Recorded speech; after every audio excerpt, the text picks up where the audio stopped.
E hoje, 29 de outubro, é Dia Mundial da Conscientização da Psoríase. A doença pouco discutida e ainda cercada de preconceito acomete 2 a cada 100 pessoas em todo o mundo, segundo dados da SBD, a Sociedade Brasileira de Dermatologia. E para esclarecer as dúvidas sobre a psoríase, conversamos agora com a dermatologista Magali Brasil.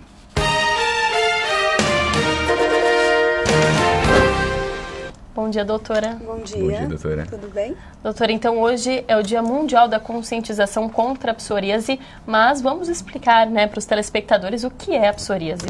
Perfeito. Hoje é um dia muito importante, o dia de conscientização sobre a psoríase, uma doença assim tão comum no nosso meio, Esses dados, eles não só são brasileiros, 2% da população, não só a população brasileira, como a população mundial, chega até 3% de acometimento dessa patologia, É uma doença genética, não é uma doença infecto-contagiosa, portanto, e basicamente a característica dermatológica da lesão são placas vermelhas e escamosas, É uma escama que nós caracterizamos como se fosse de chama de vela, aquela vela que derrete da cera, E quando você puxa essa escama, você tem um sangramento. Então, isso é um sinal característico da psoríase.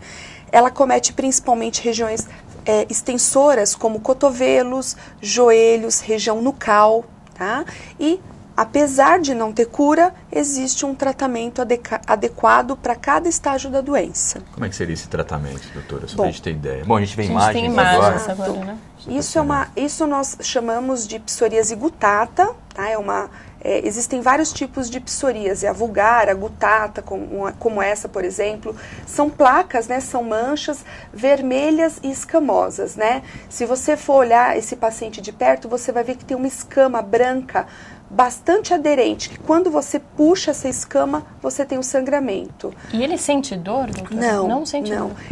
A psoríase praticamente não tem sintomas, Se tiver, quando muito, é um leve prurido, uma leve coceira. Principalmente você tem a lesão dermatológica, por isso tanto preconceito com a doença. Esse aspecto aí, a região mais acometida, que é na articulação extensora, como o cotovelo. Uma placa vermelha escamosa. A senhora falou esbranquiçada, Exato. Essas regiões, essas flexuras, elas são áreas de trauma, por isso que aparecem tanto. Nuca também é uma região muito acometida. No couro cabeludo, a descamação ela é mais intensa, por isso que você vê esse branco prateado mais aderente. E não tem queda de cabelo? Às vezes sim, às vezes pode ter queda de... O processo inflamatório da psoríase, às vezes ele é tão intenso que pode ocasionar na caída dos pelos. E a gente falava do tratamento. Exatamente. Sim. Olha, o tratamento é de acordo com cada estágio da doença, Principalmente, nos estágios mais leves, nós indicamos tratamentos tópicos à base de cremes, corticoides principalmente, análogos da vitamina D, que é, por exemplo, o calcipotriol, nome genérico do produto.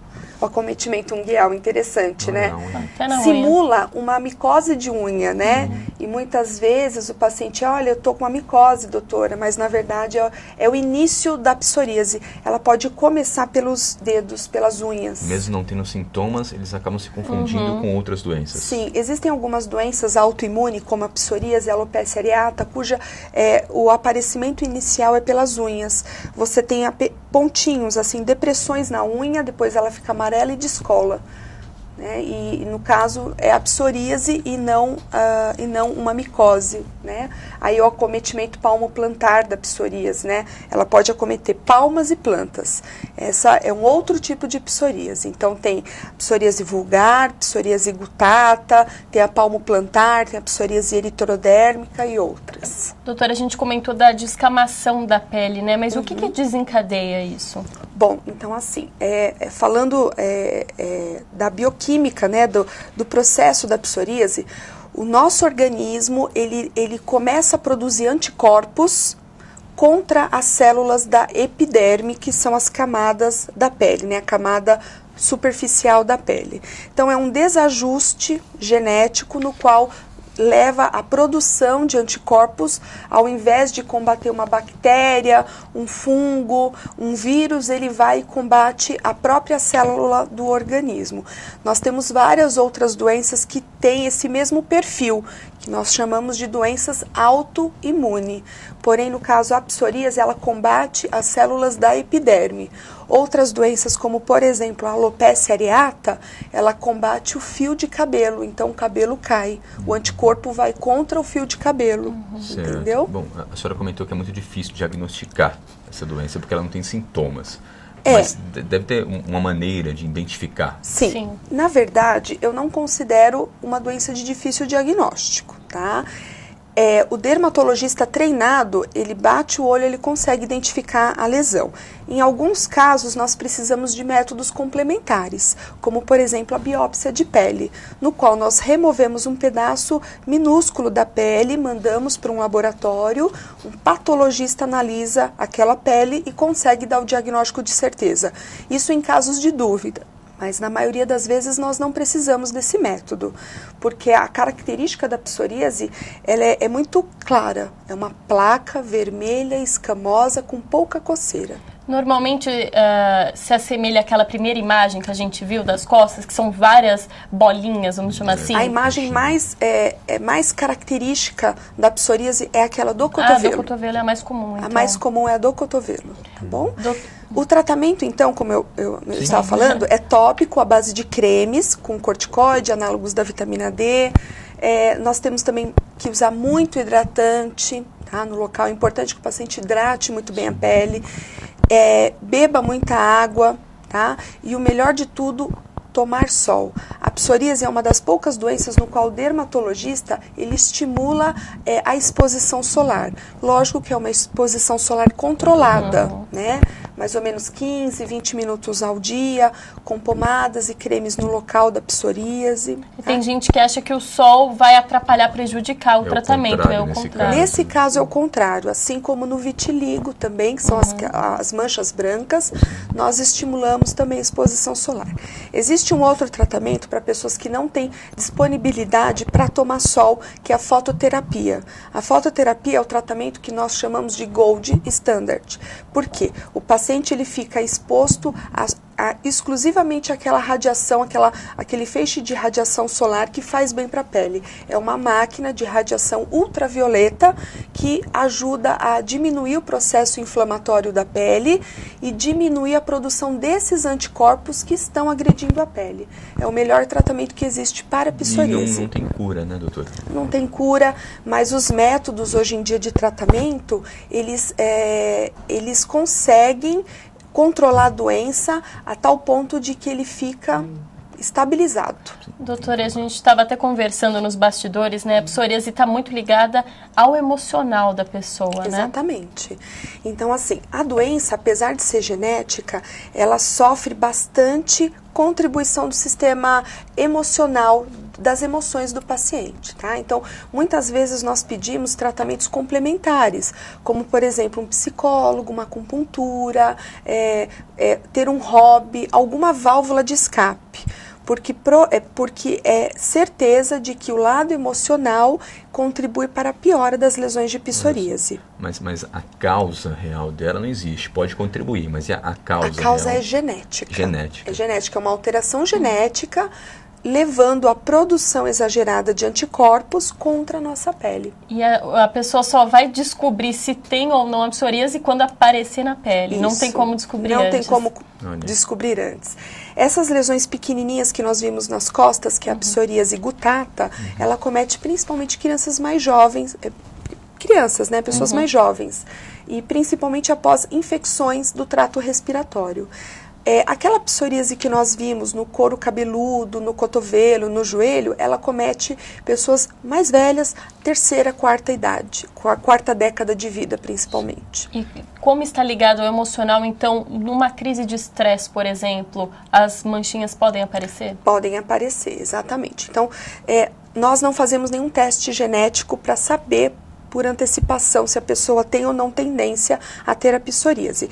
Isso é uma coisa que nós vamos ver ao longo da vida, né? Geralmente, o paciente chega após algum estresse emocional, perda de um ente querido, alguma separação, algum trauma, e a partir do trauma começa a se desenvolver a doença no corpo, as lesões de pele.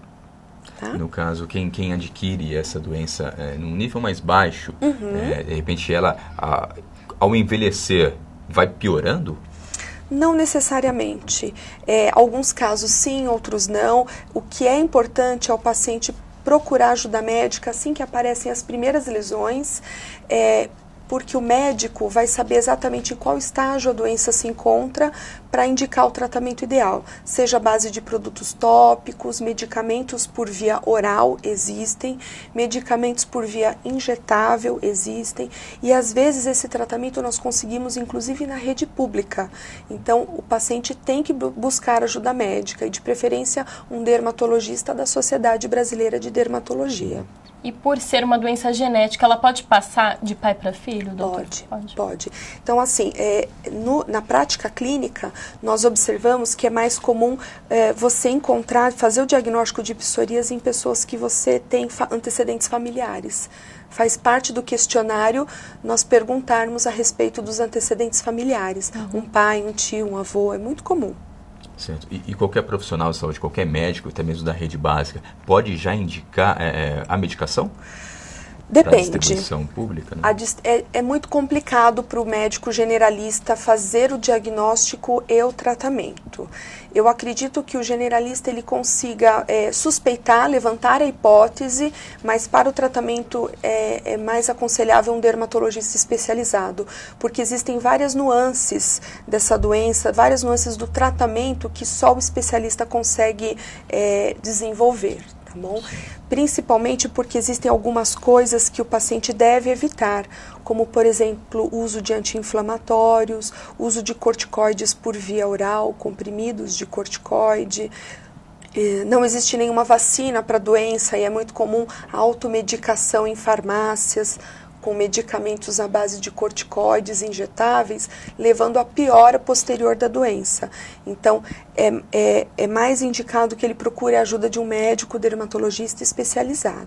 Em relação à alimentação, essas pessoas que têm psoríase, de repente, tem alguma? Ela pode diminuir, ou enfim, parar de comer? Existem trabalhos científicos que comprovam a melhora das lesões com o uso de ômega 3. Então, suplementos vitamínicos à base de ômega 3. Se o paciente ele não consegue ingerir esses alimentos, no caso peixe, azeite, azeitona, você pode ingerir e indicar ao paciente cápsulas de ômega 3. O ômega 3 é um nutricêutico, né, uma vitamina que ajuda, é um antioxidante, que ajuda a diminuir o processo inflamatório da psoríase. Então, ele é auxiliar ao tratamento. Doutora, a gente até comentou, interessante, que esse paciente com a psoríase pode tomar sol, mas a gente está chegando aí nessa fase, fim de ano, verão, calor, ele pode entrar no mar, na piscina normalmente? Pode, ele deve. Então, assim, hoje é um dia muito importante justamente porque é um dia em que nós nós buscamos conscientizar a população de que não é uma doença infecto-contagiosa.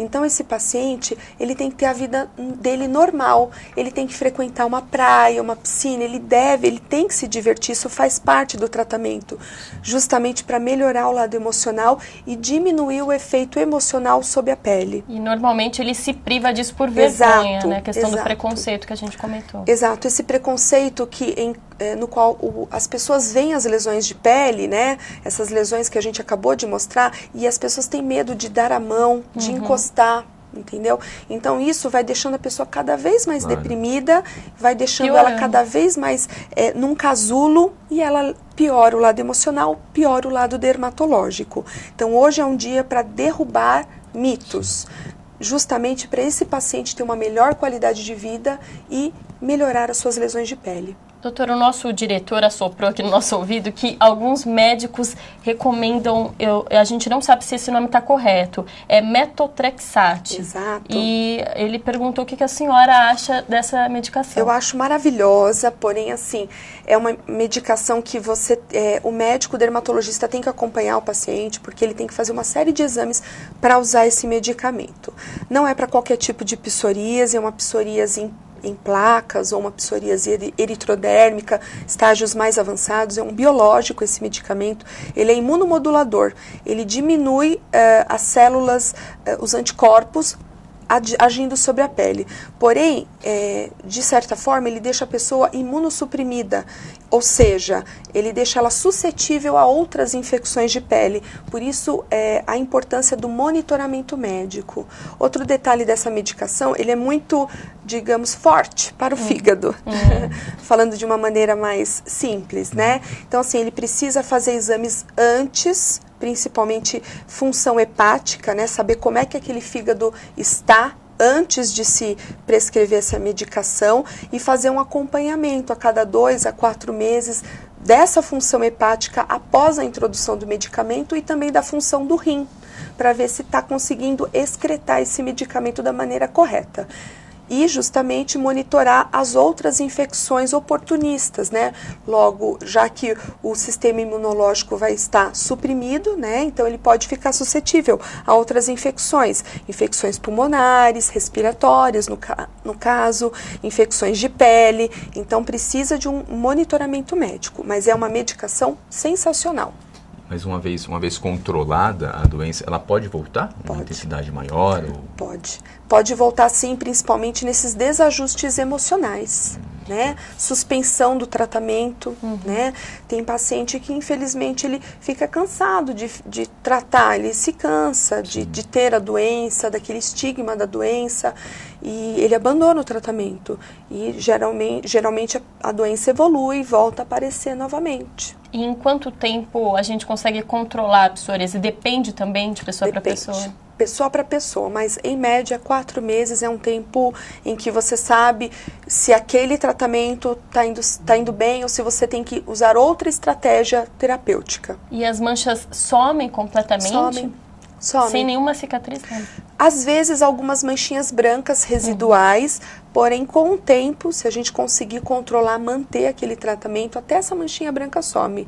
Tá? É muito comum assim na infância a gente ter algumas lesõezinhas no corpo e fazer o tratamento, melhorar o lado emocional daquela criança e ela passar a vida toda sem absolutamente lesão nenhuma.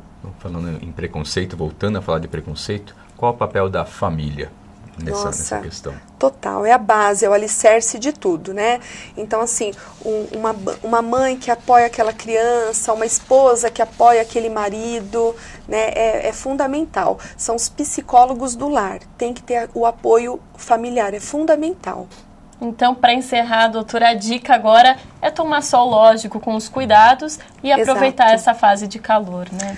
A praia melhora muito, a piscina melhora muito, a hidratação, ingestão de água, comer alimentos à base de ômega 3, como peixes, azeite, azeitonas, né? E cuidar do lado emocional, praticar um esporte, ter um hobby, acupuntura, massagens. É muito legal. E encerrar com o preconceito definitivamente, né? Não é contagiosa. Aperte a mão, compartilhe talheres, abrace o paciente. Ele precisa de carinho, precisa de compreensão. Muito obrigada, doutora, pelas informações. Um ótimo dia. Obrigada. Bom dia, doutora. Obrigado. Bom dia.